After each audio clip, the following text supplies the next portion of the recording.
Okay, so we're going to discuss basic percent problems.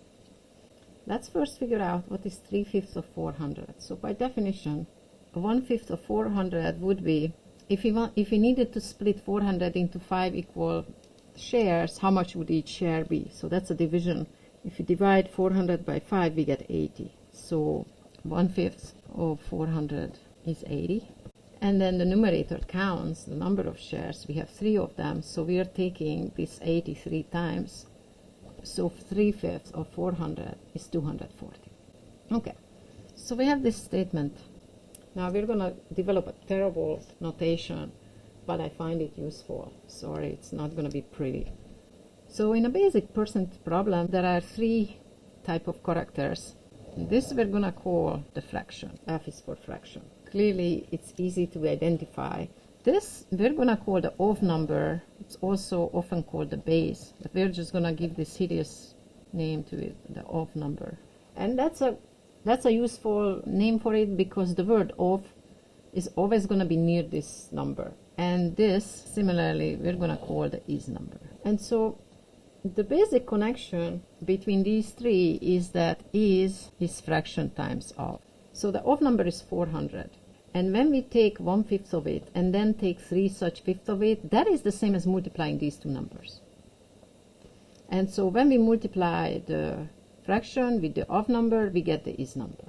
And now we can have the following type of problems. We can give 2 of the 3 and asking for the third one. And which one is missing and is asked for, I call them types. It's not a very pretty notation. But here are the 3 types. So I'm going to call type 1 when the is number is asked. A question like that would be what we just did, something like, what is 2/7 of 42? So the fraction is easy to recognize. The odd number has the word of in front of it, and what we're asking is the is number. So basically to apply this formula, we should give out the roles. So is fraction times of. Is fraction times of, and this particular case, the fraction is 2/7. That's easy to recognize. The odd number is 42, and then the third one has to be x. And now we're just going to use this formula. In this case, if we substitute these 3 characters into this statement, there is not going to be much solving because it's going to be x equals 2/7 of 42, right? We divide by 7 and then multiply by 2. So 42 divided by 7 is 6. 6 times 2 is 12. So that's the most straightforward type. We're going to call it type 1. Type 2 is something like 18 is what fraction of 48. So is always fraction times of. Usually 2 are easy to identify, and then the third one has to be the third one. So again, the odd number is 48. 18 is the is number, and what fraction suggests that the fraction is going to be x, right? So 18 is the is number, the fraction is the unknown that is being asked, and the odd number is 48. And the formula is the same, is fraction times of. So when we substitute into this equation, the is number is 18, the fraction number is x, and the odd number is 48. So we have just a one-step equation, right? 48x is 18. What is x? To solve this one-step equation, we're just going to divide both sides by whatever is multiplying x, in this case 48. So x is 18 divided by 48, and that's already a fraction. Let us just reduce it. So it looks like they're both divisible by at least 6. So 18 is 3 times 6, and 48 is 8 times 6. So the answer is 3/8. If we wanted to check, checking is always type 1. If we take 3/8 of 48, do we really get 18? Let's see. 3/8 of 48. Is it 18? So this is how we check. Well, 1/8 of 48 is 6, and 3/8 of 48 is 3 times 6, that's 18. So our answer 3/8 was correct. So that's type 2. I think the most exciting one is type 3. Type 3 looks something like this. You probably guessed it right, because type 1 was the is number was asked, type 2 the fraction was asked, so type 3 the of number will be asked, and that's exactly what's going to happen. So type 3 is typically 4/5 of an unknown number is 60. What is this number? Is still fraction times of. Two numbers are given. Again, 4/5 is very easily the fraction. And then 60 is probably the is number. And then the of number is x, and indeed of a number that we need to find. So we're talking about 4/5 of the unknown number. And so once we give out the rows, the equation is always the same. Is fraction times of. Is fraction times of. So that means 60 is 4/5 times x. And again, this is just a one-step equation. In order to solve for x, we just divide both sides by whatever is multiplying x. So we're going to divide both sides by 4/5. So x is 60 divided by 4/5. To divide is to multiply by the reciprocal. There's a cancellation here. 60 is 4 times 15, 5 times 15. That's 75. So we think that 75 is the number of whose 4/5 is 60. Checking is always type 1. So to check, we would compute 4/5 of 75, and we are in the right track if the answer to that question is 60. Well, let's see. 4/5 of 75, well, 1/5 of 75 is 75 divided by 5, that's 15. So 1/5 of 75 is 15, and so 4/5 of 75 is 4 times 15, that is 60. So that means that our answer 75 is correct. So these are basic fractional equations. So again, just to summarize, here are 3 examples. Type 1 would be something like, what is 2/5 of 70? Type 2 would be 27 is what fraction of 810? And type 3 would be something like 2/9 of a number is 50. What is this number? Or 2/9 of what number is 50? And you should pause this video because I'm just going to show you the answers. The first one, the correct answer is 28. The second one, 1/30. And the third one is 225.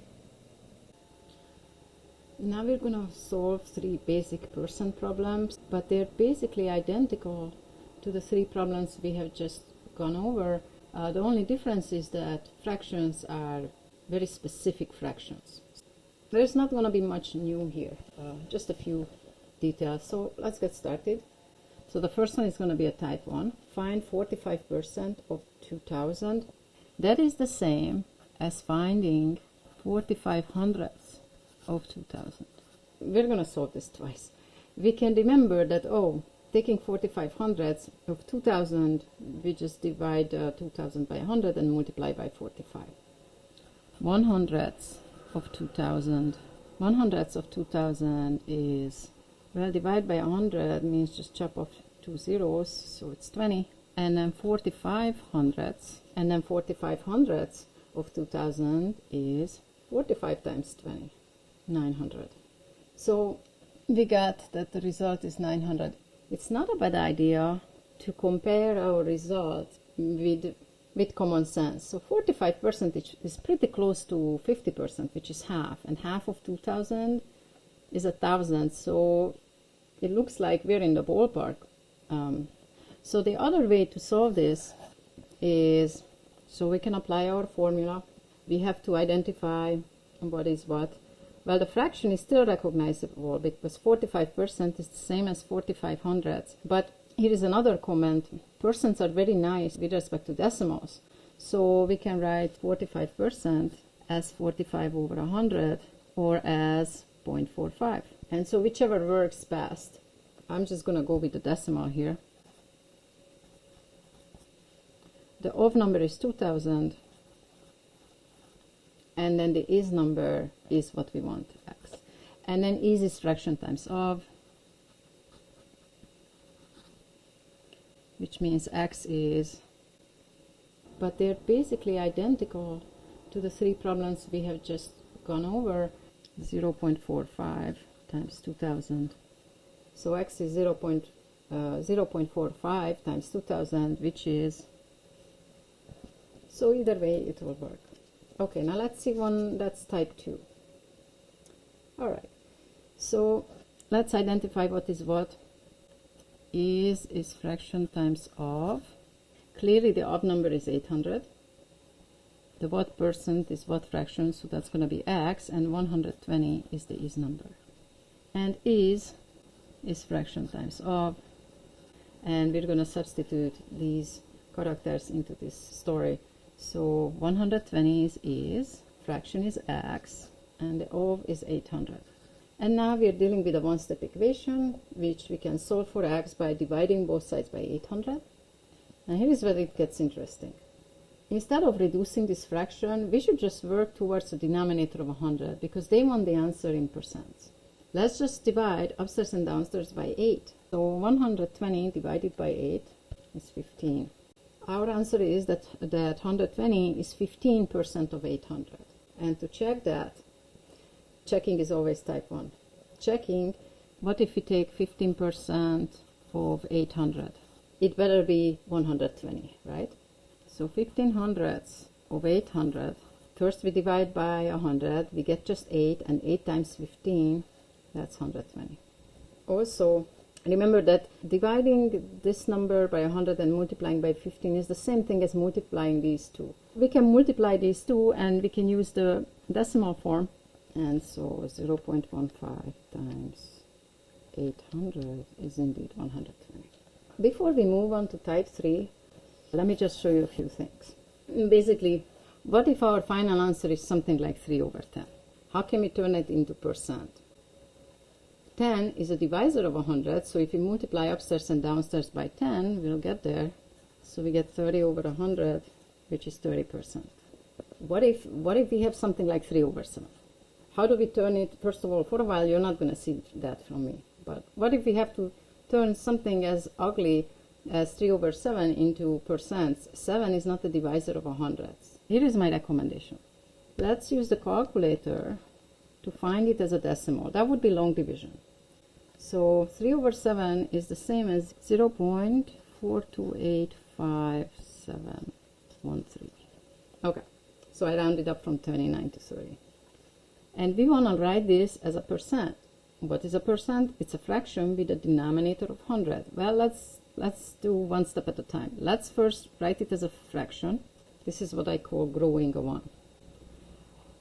You can look at this as a fraction with denominator 1 or a division where we divide by 1. Either way, these two are equal to each other. And now we can scale up by multiplying upstairs and downstairs by 100. So if we multiply upstairs and downstairs by 100, the denominator will be 100, which is what we want. And here the decimal is just going to move. So we get 42.857. Okay.